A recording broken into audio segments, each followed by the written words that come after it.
Bonjour à tous, bienvenue dans cette troisième séance de TD. Alors, innovation majeure, vous verrez désormais, normalement, un pointeur quand j'expliquerai mes calculs et mes graphes. Donc, je pense que c'est quand même une avancée majeure. Voilà, ce sera plus agréable pour vous de suivre ces vidéos. Donc, aujourd'hui, au programme, donc, on va terminer ce TD 1, donc avec l'exercice 3, et l'on va entamer donc le TD 2, qui introduit un nouveau modèle donc, oui, de croissance, puisque l'on va passer au modèle de Ramsey. Donc il y aura une extension, une avancée aussi par rapport à ce qu'a fait Solo, mais j'y reviendrai donc le long de ce TD. Voilà. Donc la dernière fois, on s'est arrêté au début de l'exercice 3, et c'était vraiment ce graphe où donc je montrais que, eh bien, à gauche, on observait que la convergence absolue n'était pas vérifiée empiriquement, alors qu'à droite, la convergence conditionnelle, dit aussi de club, eh bien, se vérifier. Donc la suite de l'exo explore un peu cette problématique, quoi. Voilà. Alors dans la question 2, donc on introduit la notion d'évolution de l'investissement brut. Donc, qui vaut la fonction suivante. Et on vous dit que f de k est égal à k alpha. Alors, pour rappel, l'investissement brut, c'est quoi? Eh bien, c'est l'investissement net, c'est-à-dire la variation de capital, plus ce qui est relatif à la dépréciation de capital. Donc, c'est vraiment ce qu'on appelle la formation brute de capital fixe. Donc, vous avez vu ça en macro L1. Maintenant, donc, ici, on est par tête. C'est en brut par tête, vous voyez, parce qu'on est avec des variables qui sont ici sous forme intensive. Donc, ça va être la même chose, si vous voulez. Donc, on aura IB qui faudra IN, mais il faudra introduire le fait que donc on doit prendre en compte la variation démographique. Parce qu'une hausse de la démographie diminue mécaniquement eh bien, le niveau de capital par tête. Donc voilà. Alors ici,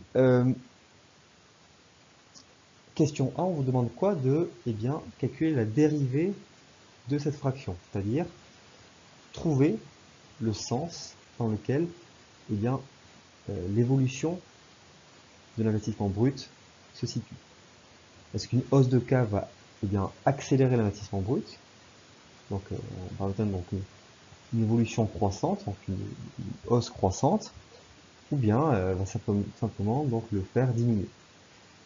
D'accord? Donc, il faut voir ici l'impact de K sur donc eh bien, l'évolution de l'investissement brut. Alors, on fait sa dérivée. Donc, vous voyez que je peux un petit peu simplifier. Pourquoi? Parce que eh bien, j'ai K alpha au numérateur et j'ai K au dénominateur. Donc, je peux jouer avec les puissances et m'en sortir eh bien, en disant que, alors je vais dire que ceci c'est delta IB, ok, c'est-à-dire eh bien, la variation de l'investissement brut. Donc en fait delta IB, je peux l'écrire de la manière suivante. Donc ça serait eh bien K alpha moins 1. Ok. Donc là pour dériver ceci, vous voyez que c'est une forme U puissance n.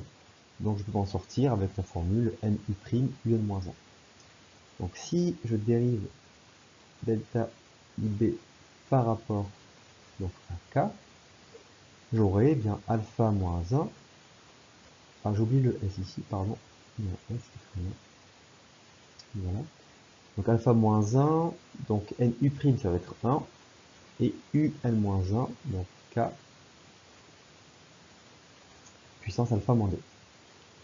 Ok, donc ce que vous remarquez, c'est quoi? C'est que, eh bien, alpha est plus petit que 1, par hypothèse, donc ce terme ici va être négatif.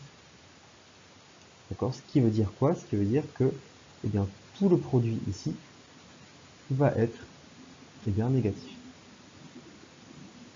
Donc une hausse du stock de capital par tête eh bien, aura un effet négatif sur la croissance de l'investissement. Et même, on va diminuer sa croissance. Donc c'est bien ce que je dis. Donc ici, il faut bien faire attention, cette fraction ne représente pas l'investissement brut, mais son évolution, donc c'est-à-dire sa variation. Voilà. Alors pour le graphe, donc je peux faire un petit repère comme ça.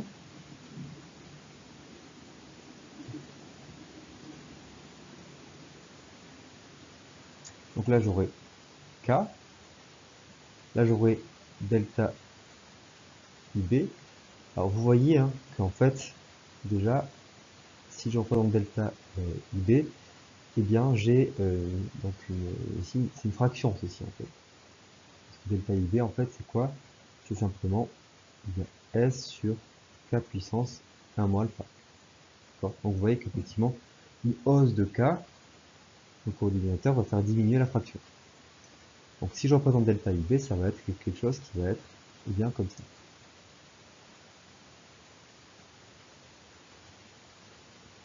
Ok, voilà. Donc voilà ici pour la question A. Pour la B, que je vais faire ici aussi, on vous demande de montrer en quoi cette représentation graphique permet d'illustrer la convergence conditionnelle dans le modèle de Solow. Bon, alors, pour rappel, donc la convergence conditionnelle c'est quoi? C'est simplement eh bien, montrer que pour alors, certains paramètres de l'économie, comme le taux d'épargne, la croissance démographique, la dépréciation aussi, pourquoi pas, eh bien, en fonction de ces paramètres-là, eh bien, j'ai un état stationnaire qui est, on va dire, unique. Donc les pays qui ont ces mêmes paramètres vont tendre vers le même état stationnaire. Les pays qui n'ont pas ces mêmes paramètres ne pourront pas arriver à l'état stationnaire. Donc ici, il faut montrer en fait que Solow en fait autorise eh bien, la convergence conditionnelle dans son modèle. Alors ce que je vais faire,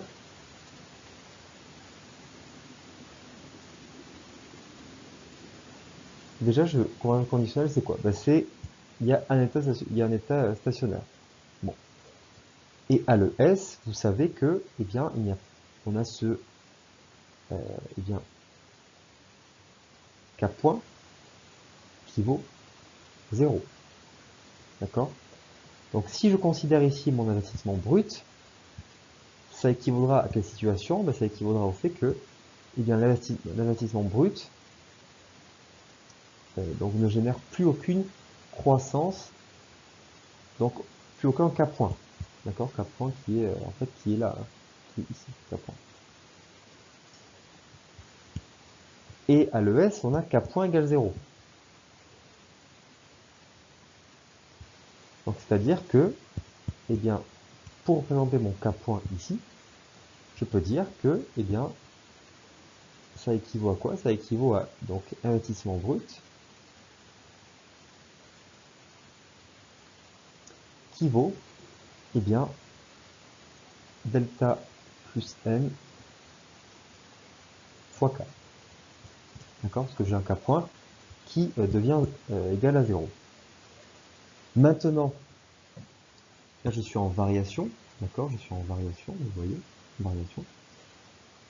Donc je vais considérer, si vous voulez, eh bien,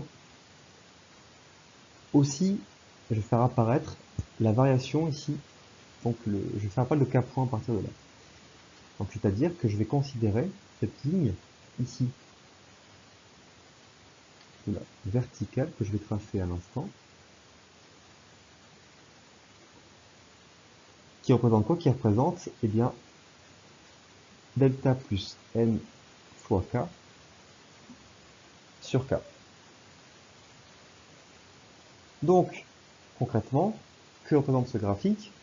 Il dit quoi? Eh bien, il dit que ce que j'ai dans le cas de gauche, c'est-à-dire que l'investissement brut, sa variation, eh bien, est supérieur à la variation de tout ce qui est relatif à la dépréciation. Donc dans cette zone ici, j'aurai quoi? J'aurai eh bien un K point qui va être positif. Ok? Et dans la zone ici, j'aurai un K point qui va être négatif. D'accord? C'est même plus juste de dire K point sur K positif et K point sur K négatif. Parce que je mets tout sur K. Donc en fait, une variation du capital par tête positive, ici négative. Bon. Cette courbe que j'ai faite en noir, son expression c'est quoi? Son expression c'est, eh bien, S fois donc, eh bien, plutôt, je vais mettre, je vais dire quoi? Je vais plutôt dire ça. Donc, S fois K alpha moins 1. Bon. Donc dans ce cas-là, ici, j'ai un état stationnaire qui va être, vous l'avez deviné, là. Donc là, j'ai, eh bien, un K étoile. Maintenant, donc je reviens à mon histoire de convergence conditionnelle. Donc je vais la faire apparaître sur le graphique. Je vais considérer pour cela, eh bien, deux types d'économies différentes. Un type d'économie où l'épargne est élevée, donc SI, donc SH, et inversement, un type d'économie où l'épargne est faible, S low. Donc je vais faire apparaître la convergence conditionnelle sur ce graphique-là. Je vais considérer d'abord, on va dire, ce que j'ai tracé correspond, allez, donc correspond à un S qui va être low. Ok. Donc je vais dire que mon S, c'est un S low, ici. Donc je vais mettre un petit L comme ça. Donc les économies qui ont donc un taux d'épargne faible, ces économies-là, eh bien, donc elles vont tendre vers ce K étoile, appelé K étoile low. Maintenant, les économies qui ont un taux d'épargne élevé, eh bien, auront plutôt une courbe ici, qui va être comme ceci. Donc là, SH. Donc même pente, on est parallèle toujours, mais effectivement, il y a cet effet positif de l'épargne, qui est, je le rappelle, transitoire. Donc là, vous voyez que, eh bien, j'ai un autre état stationnaire qui est plutôt ici. Donc là, je vois un K étoile I. D'accord? Donc selon vos paramètres économiques, donc ici j'ai considéré une hétérogénéité sur l'épargne, eh bien j'ai deux états stationnaires différents. Vous voyez? Voilà. Donc Solow autorise effectivement le fait que, montre qu'il y a une convergence conditionnelle qui est tout à fait possible. Donc voilà pour cette question 2.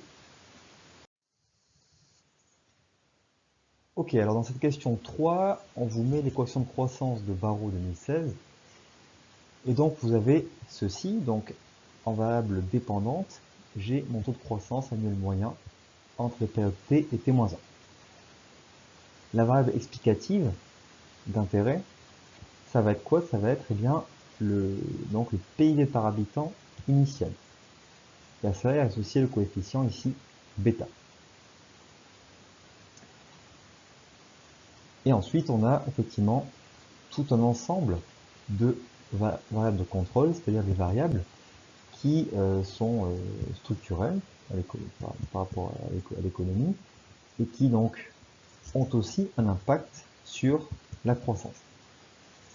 On vous demande d'interpréter eh bien, le coefficient bêta et eh bien, simplement de l'interpréter. Alors, ce que je peux conclure, c'est que si bêta déjà doit être significatif, étape 1. Bon, donc s'il est significatif, significatif et donc significatif donc est positif, d'accord, eh bien j'ai simplement mon hypothèse de convergence absolue mais aussi conditionnelle qui tombe à l'eau. Donc il y a zéro histoire de convergence. Pourquoi? Parce que eh bien, ça voudrait dire que il y a une hausse de y donc IT, donc du PIB par habitant, eh bien ferait augmenter la performance de croissance. Donc c'est l'hypothèse contraire, c'est le contraire vraiment de la notion de convergence. Donc les pays les plus riches ont une croissance plus importante. Maintenant pour l'hypothèse de croissance, eh bien, d'un bêta donc négatif, et je suppose évidemment qu'il est significatif, là je peux potentiellement introduire la notion de convergence conditionnelle. Donc c'est-à-dire que tout va dépendre en fait de ce qui va se passer là-dedans, dans le terme X. Donc c'est-à-dire que si vous avez, si des contrôles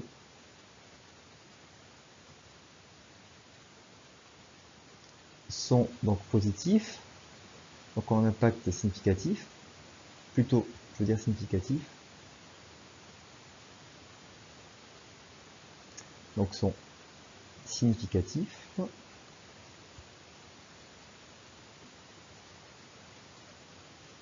ça veut dire quoi? Ça veut dire que, eh bien, j'ai effectivement une convergence qui est aussi conditionnée par eh bien, des paramètres structurels comme le taux d'épargne, je sais pas, la démographie, je sais pas, le commerce, etc., l'inflation. Donc j'ai une convergence qui a lieu, hein, mais ici qui va être limitée ou accélérée par ces paramètres structurels. Donc là, dans ce cas-là, il faut explorer ce qu'il y a dans X, et là j'aurai une convergence conditionnelle.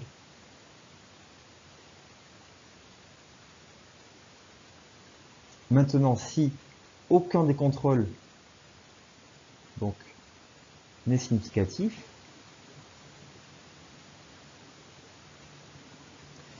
là j'ai une convergence qui va être dite absolue.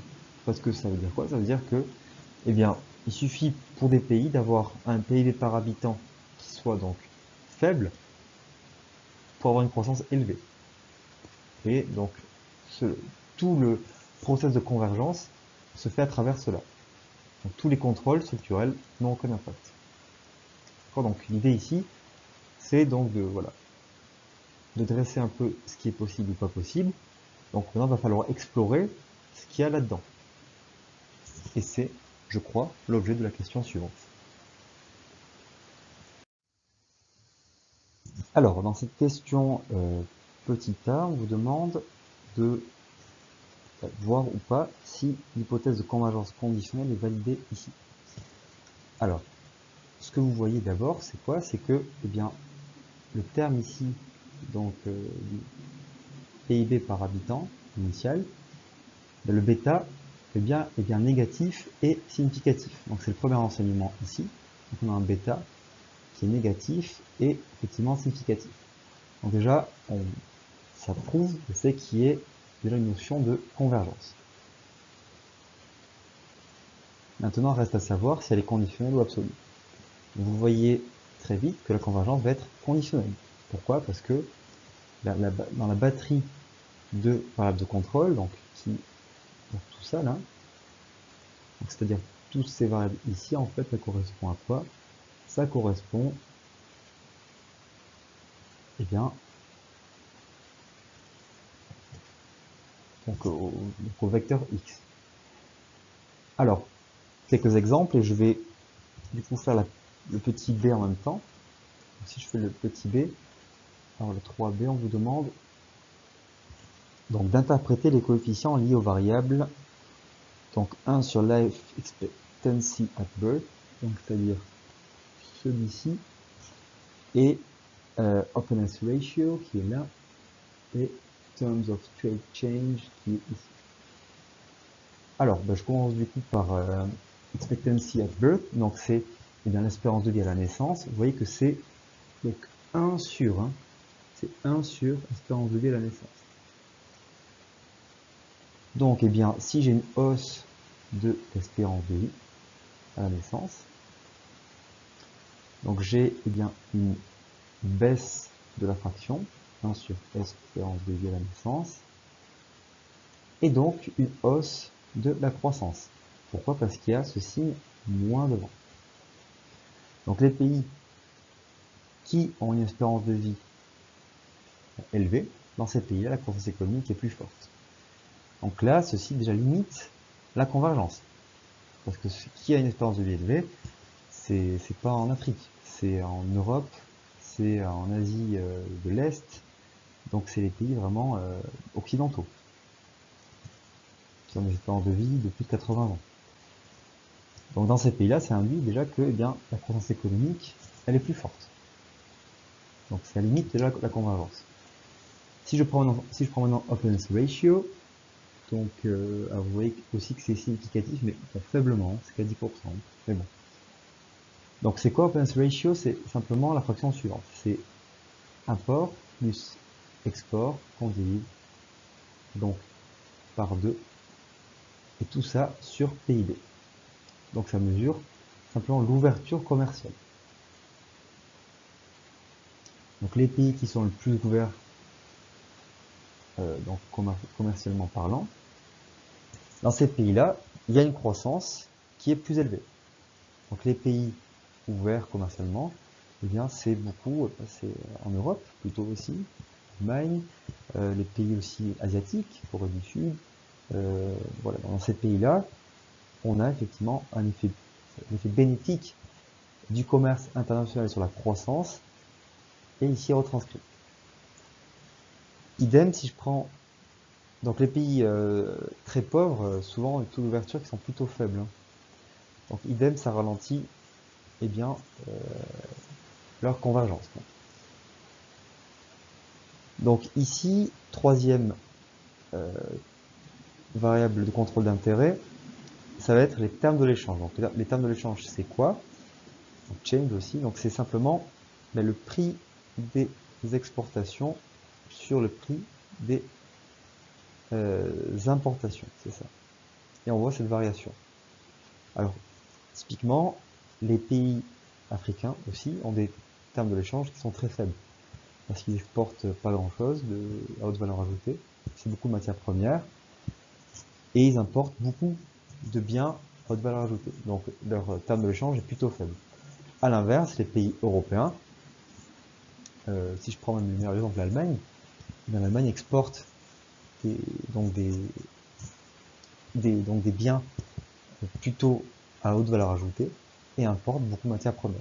C'est aussi le cas pour certains pays asiatiques, comme notamment le Japon ou la Corée du Sud.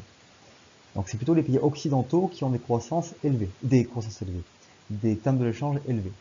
Et vous voyez que le coefficient est positif.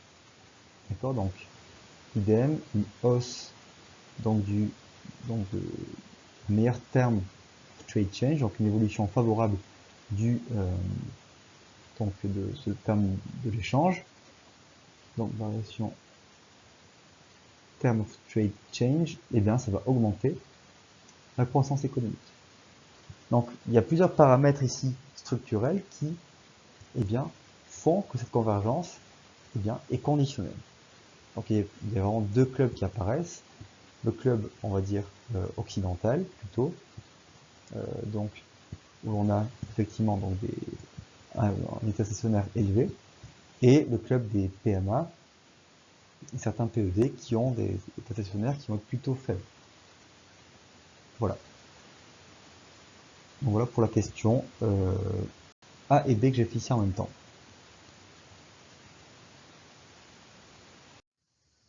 Alors, dernière question, on vous demande, donc sachant que Barreau 2016 estime ce modèle de données de panel par la méthode des MCO et sans variable instrumentelle, quel problème courant en économétrie peut être discuté ici? Alors, la réponse, c'est un mot que vous entendrez très souvent, c'est l'endogamie. G, U, I, P.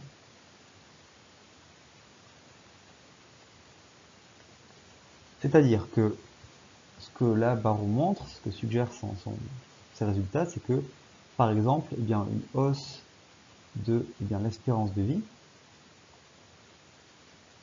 va générer une hausse de la croissance. D'accord? Donc si je lis eh bien, ce qu'il y a ici, ça suggère cela. Problème, Barreau ne contrôle pas l'endogénité, c'est-à-dire qu'il ne contrôle pas le fait que, eh bien, on peut aussi avoir le cas inverse. S'il y a plus de croissance, s'il y a plus, donc on va dire, plus de recettes fiscales, donc un état-providence qui peut se développer, donc un système de santé qui peut se développer, et donc, eh bien, plus de dépenses de santé, et donc une meilleure espérance de vie. Donc la question, c'est qui influence qui? D'accord? Donc, si vous faites donc du OLS, hein, vous avez cet immense problème ici, qui font que souvent, très très souvent, tout le temps, vos estimations OLS, elles sont en fait biaisées par ça. Donc il faut trouver une variable en fait qui ressemble beaucoup à l'espérance de vie, mais qui n'influence pas, qui n'est pas influencée par la croissance. Donc il y aurait juste cette relation dans ce sens-là, mais rien dans le sens inverse. Et donc cette variable-là, c'est ce qu'on appelle une variable instrumentale. Voilà. Donc là, c'est ce que Barreau n'a pas fait dans son travail économétrique, ce qui fait que ces estimations ici sont biaisées, elles ne sont pas valables. Voilà, donc, petite introduction à l'économétrie, voilà, ici. Fin donc du TD1, donc dans la slide suivante, je vais commencer effectivement le TD2. Alors, pour le TD2, donc on va passer à une économie de Solow, mais à la Ramsey. Économie de Solow à la Ramsey. Ça veut dire quoi? Mais concrètement, Solow, lui, ce qu'il faisait, eh bien, il disait que les agents économiques eh bien, avaient simplement une consommation et une épargne exogène. Donc on avait un niveau S d'épargne qui était exogène, qui était fixé à un certain niveau, on l'a vu dans l'exercice 1 du TD1. Donc il n'y avait rien sur le comportement des agents, combien ils consomment, combien ils épargnent, qu'est-ce qu'ils... Voilà. Maintenant ce qu'on va faire, c'est qu'on va rendre en fait S endogène. Leur comportement d'épargne va être endogène. Et suite endogène à quoi? Eh bien à un arbitrage consommation-épargne. Donc les agents économiques vont maintenant maximiser une utilité intertemporelle. Pourquoi? Parce que, eh bien, intertemporelle, parce que eh bien, les agents donc, ont une durée de vie qui va être infinie. Donc on va être dans durée intertemporelle.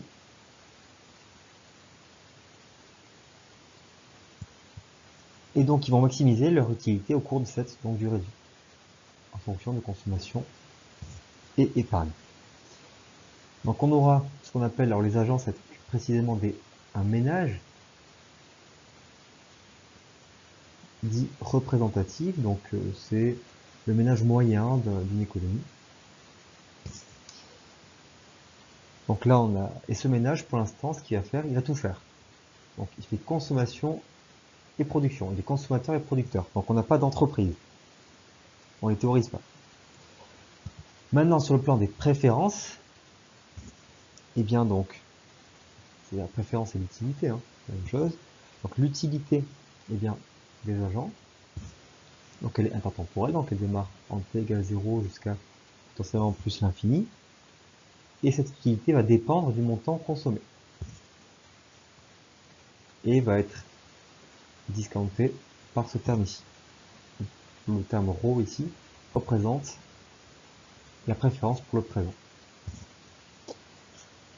Et là, dans l'exo, on dit que eh bien, U de CT est égal à ln de ct. Donc une fonction qui va être bien croissante et concave, donc qui traduit simplement bien la saturation donc des préférences. Voilà. Donc ça c'est l'aspect consommation, tout ça. Maintenant tout l'aspect production, c'est-à-dire épargne. Donc on va considérer toujours une technologie.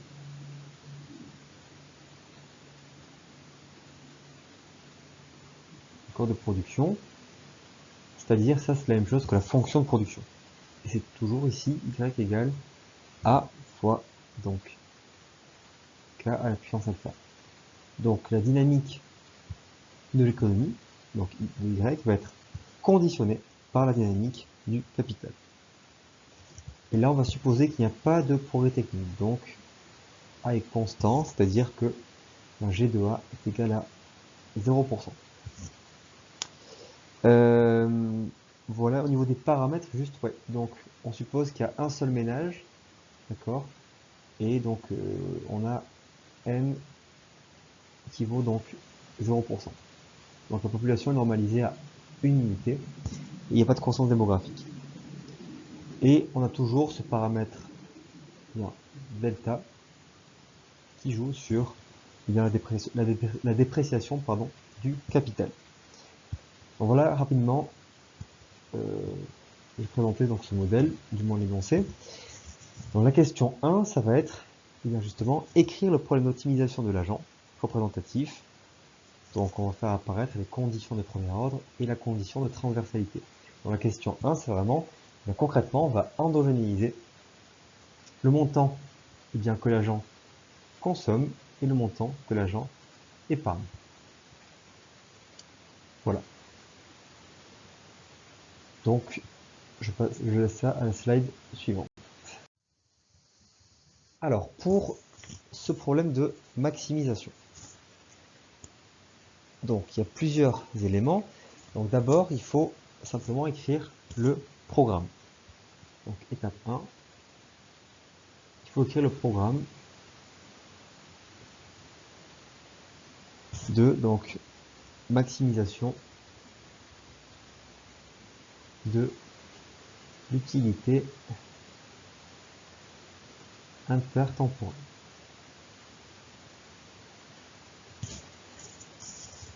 Alors concrètement, ce qu'il faut faire, donc vous l'avez, je pense, vu aussi, vous allez voir en CM. Alors vous avez quoi? Vous avez donc le terme max. Qu'est-ce qu'on maximise? Eh bien, consommation. Et donc l'utilité intertemporelle, c'est la suivante. Donc il faut, c'est assez formalisé, hein, mais il faut l'écrire. Voilà, et 2. Donc là, on veut vraiment maximiser donc l'air sous la courbe. Donc là, c'est une intégrale. Hein, donc on veut maximiser l'air sous la courbe, c'est-à-dire le montant de consommation intertemporel.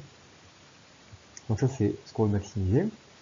Donc C est appelé la variable donc de contrôle.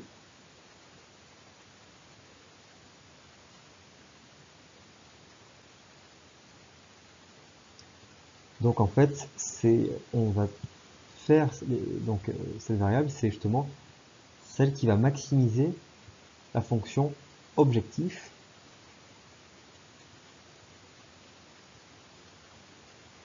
C'est la fonction objectif, donc la fonction qu'on veut maximiser.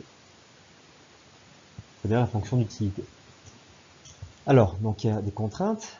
Donc, unité subject to. Alors, il y a plusieurs choses. Il y a d'abord une contrainte budgétaire. C'est-à-dire que l'agent économique, il fait quoi? Il a un revenu. D'accord? Je vais laisser le T pour l'instant. Avec ce revenu, il fait quoi? Il consomme et il épargne. L'épargne sert à quoi?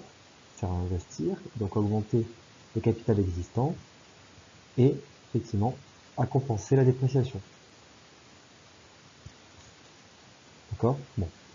Et là, ce que vous faites ressortir, c'est le cas point. Donc vous passez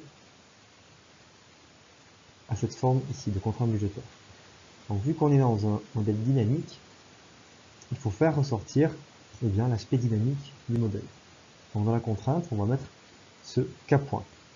D'accord ? Et ici, je sais que F2 KT, ça vaut AKT alpha. Donc première ligne, contrainte budgétaire. Seconde ligne, on suppose qu'on va partir d'un niveau de capital initial K0 qui est positif, du moins qui n'est pas négatif. Et on suppose qu'il est donné. Et enfin, on suppose que tout le long du temps, ce niveau de capital ne sera jamais négatif et le niveau de consommation ne sera jamais négatif. Donc c'est ce qu'on appelle des contraintes de positivité.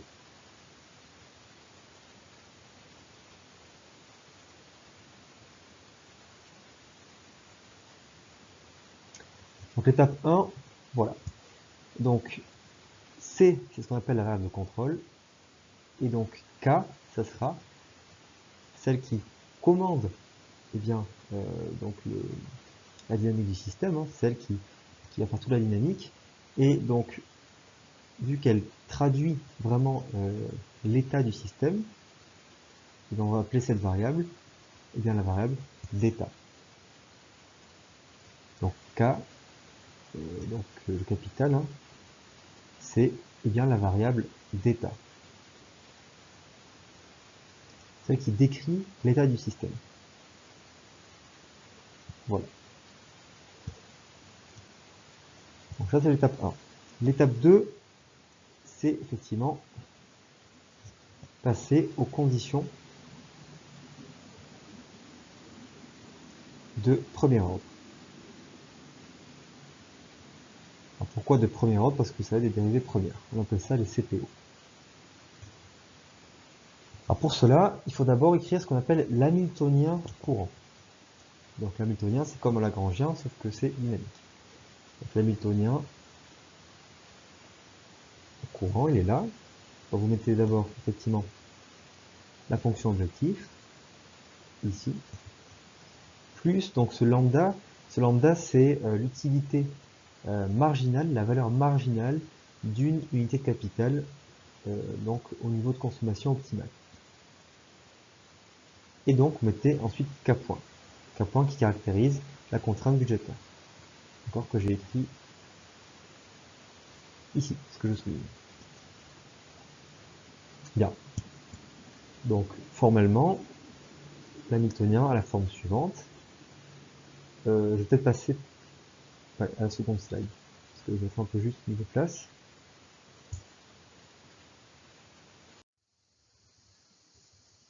Donc pour l'hamiltonien, on a la forme suivante. Donc H égale donc U de CT. Donc là, je vais maintenant remplacer le K point par sa valeur, c'est-à-dire la F de KT moins CT moins delta KT. Voilà ici. Donc là, on passe au CPO. Donc la première condition de premier ordre, c'est que, on va dériver cet hamiltonien par rapport à la variable de contrôle. Et on va égaliser cette dérivée partielle à 0. Donc on a quoi? On a. Alors vous savez que la fonction d'utilité qui est là, sa valeur c'est ln de CT. Donc la dérivée ça va être 1 sur CT. Donc 1 sur CT. J'ai aussi du CT ici, d'accord? Donc la dérivée ça va être simplement moins fois ce lambda.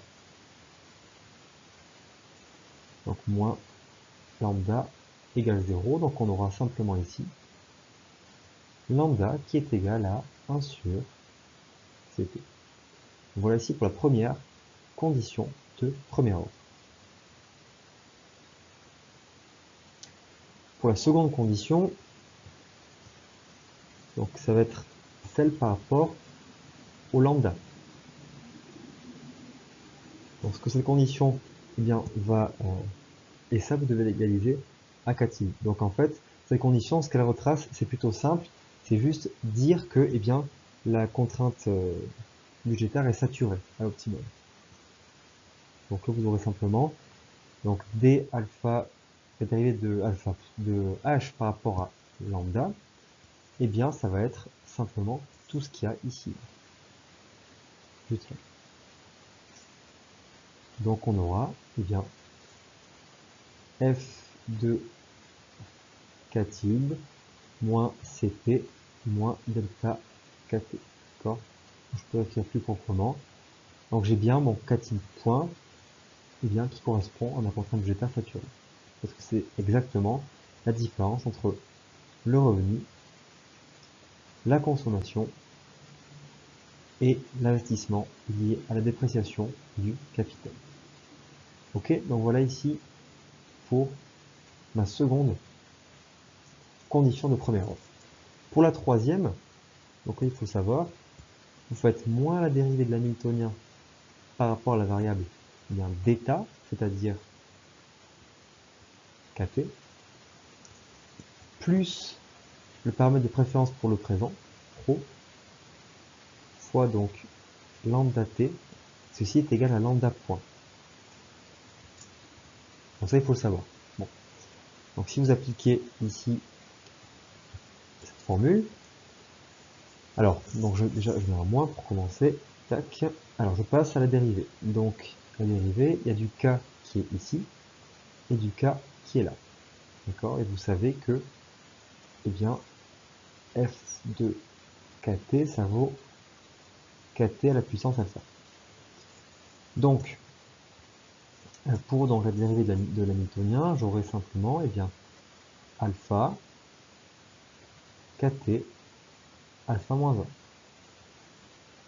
1 moins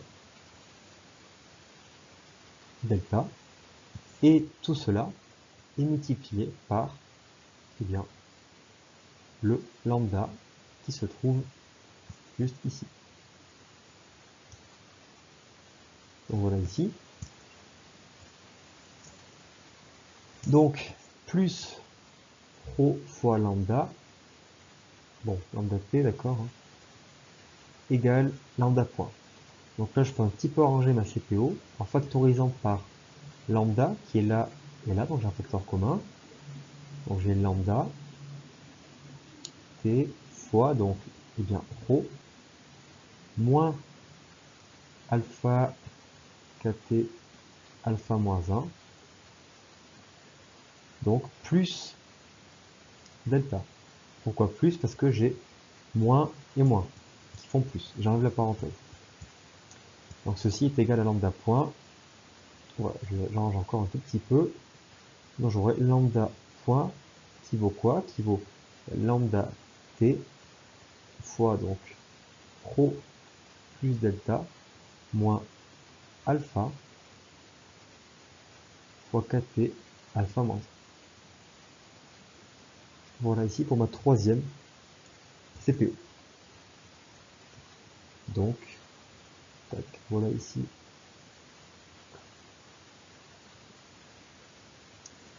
En rouge. Donc voilà pour mes trois CPO que je viens donc de faire. J'incite maintenant du coup, ça c'était ce qui était lié au CPO. Maintenant je vais faire ce qu'on appelle, je vais faire ce qui est lié à la condition de transversalité. Donc condition de transversalité.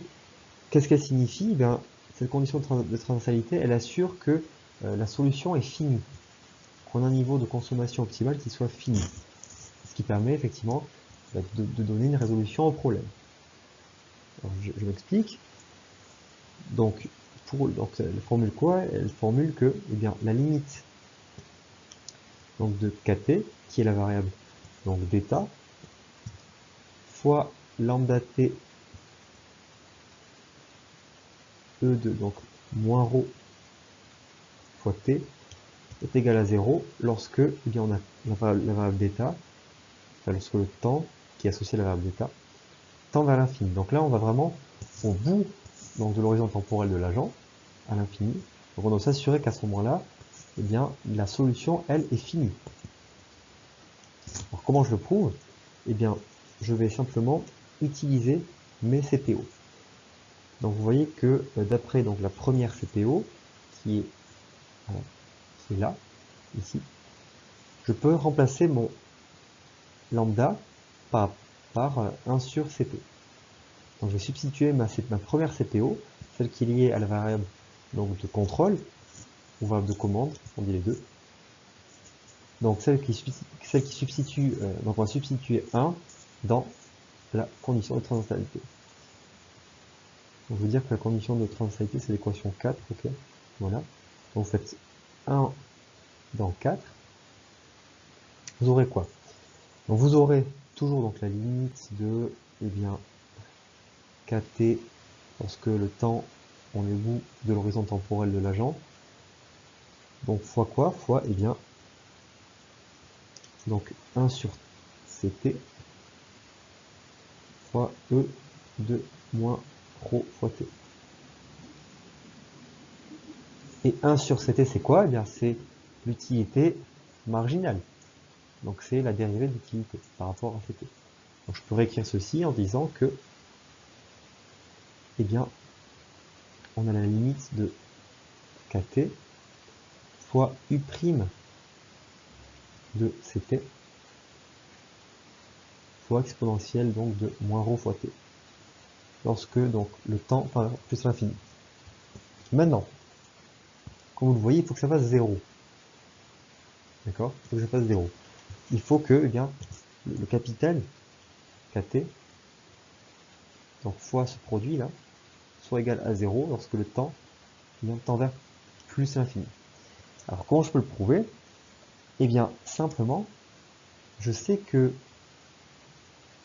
donc u de ct, c'est une fonction ln. Donc ça veut dire que j'ai donc là j'ai donc c'est une forme qui est en fait croissante et concave. Le ln c'est comme ça, croissant concave. Donc au fur et à mesure que là, je tends vers l'infini en termes de temps, eh bien la variation d'utilité liée à la consommation, eh bien simplement elle va tendre vers 0. La courbe va être complètement plate. Donc je sais que la dérivée, lorsque le temps tend vers plus l'infini, eh bien on a quelque chose qui est plat. Donc la dérivée est égale à 0, parce que la variation devient nulle. Donc ça, en fait, ça tend vers 0 lorsque, eh bien, le temps tend vers plus infini. De par la forme concave croissante et concave de la fonction d'utilité. Donc si ceci tend vers 0, eh bien simplement, ça m'assure que ce produit au total est égal à 0. Donc, ici, donc, j'ai prouvé effectivement que, eh bien, j'ai une solution qui est finie. Voilà. Si je peux encore rajouter un élément d'explication pour cette condition de transversalité, c'est de dire que, eh bien, le stock de capital, ici que vous voyez, alors je prends le pointeur, kt ici, vous voyez ici qu'on le discount, parce qu'il y a donc ce e à la puissance moins rho fois t. Donc là, en quelque sorte, j'ai mon stock de capital qui est discounté, qui est actualisé, voilà, actualisé, lorsque l'horizon temporel est infini. Donc ce que cette condition signifie, pourquoi vraiment on a une solution finalement qui va être finie pour la consommation, parce que eh bien, l'agent économique, lorsqu'il pense donc au bout de son horizon temporel, donc t égale plus l'infini, eh bien son stock de capital, pour lui, quand t égale plus l'infini, vaut 0. C'est-à-dire que, eh bien, pour lui, en fait, à très long terme, si l'on veut, si je résume vraiment, grossièrement, à très long terme, eh bien, le stock de richesse, il vaut 0. D'accord? Donc, ce qui signifie en fait que, si j'avais un truc positif ici, ça voudrait dire qu'à très long terme, eh bien, l'agent donne une valeur au capital, et donc pourrait donc dépenser ce capital donc, sous forme donc, de consommation, donc augmenter encore la consommation d'une unité. Ce qui eh bien, fera en sorte que ce problème d'optimisation n'est pas fini, parce qu'on peut toujours augmenter la consommation d'une unité. Donc voilà vraiment ici, ce dont on s'assure, c'est que on a une solution CT en consommation de l'agent qui est finie, parce qu'à très long terme, l'agent économique ne valorise pas ses richesses, donc ce qui l'incite donc à ne pas augmenter sa consommation indéfiniment, donc sur un horizon infini. Voilà. Alors, dans la question 2 de l'exercice 1, ce sera la dernière question du PD, on vous parle de l'équation d'Euler, donc qu'on appelle aussi la condition de Ramsey-Keynes. Donc il y a deux appellations, mais la plus courante, ça va être quand même équation d'Euler. Alors, ça veut dire quoi tout ça? Eh bien, la condition d'Euler, simplement ce qu'elle décrit, c'est la dynamique de la variable de contrôle.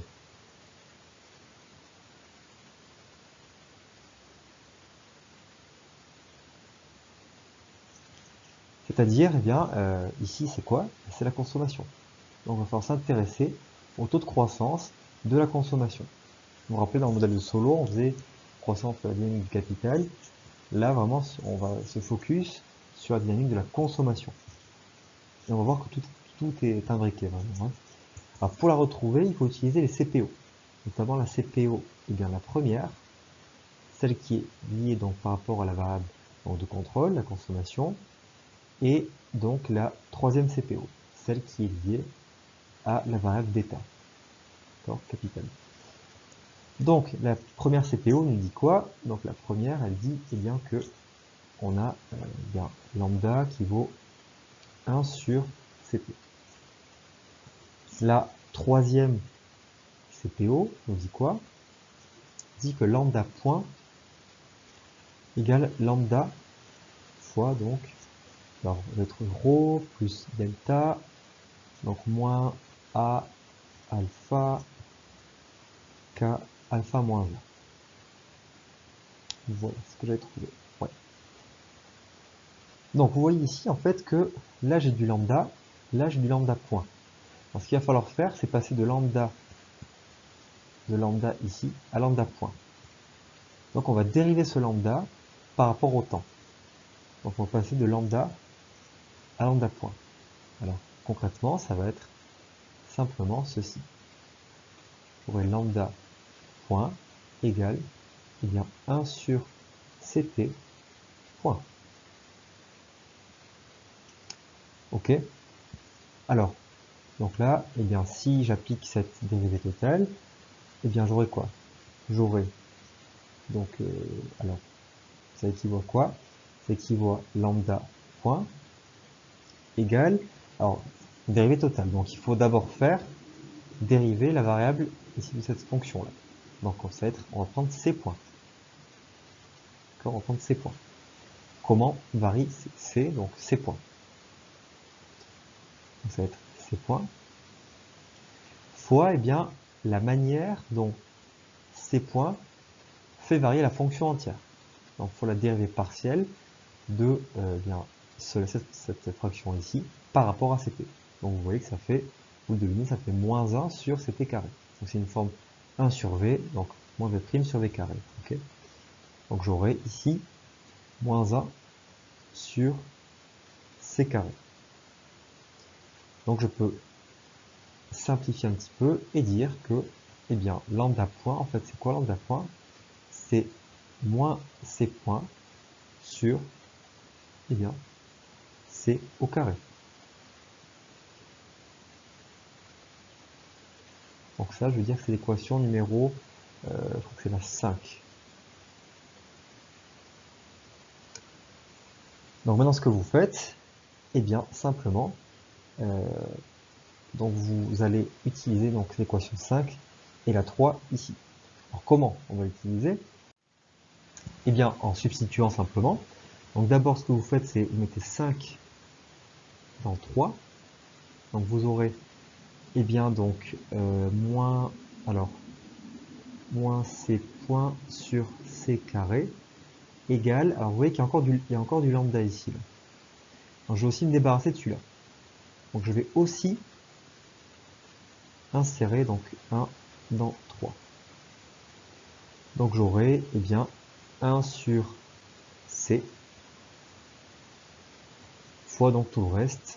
Donc ρ plus delta moins a alpha k alpha moins 1. Okay. Et donc là, eh bien, je peux simplement simplifier l'expression, tout simplement. Donc je vais jouer avec les c.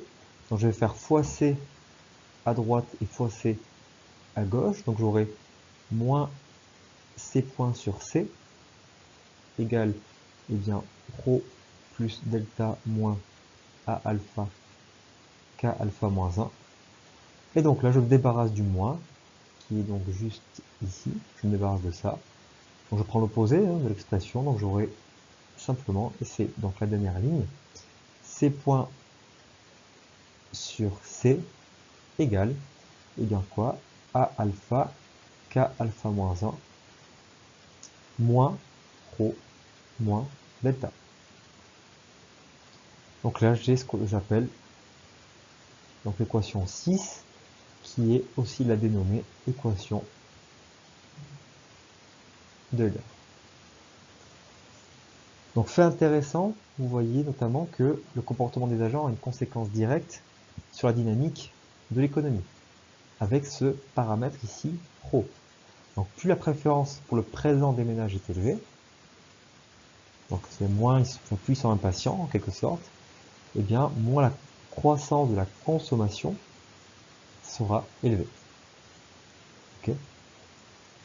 Quand on retrouve de manière classique l'impact négatif de la dépréciation et aussi du capital, qui est aussi, ici aussi a, donc la puissance va être inférieure à 1, donc une hausse du capital va être associée effectivement à un ralentissement de la croissance de la consommation.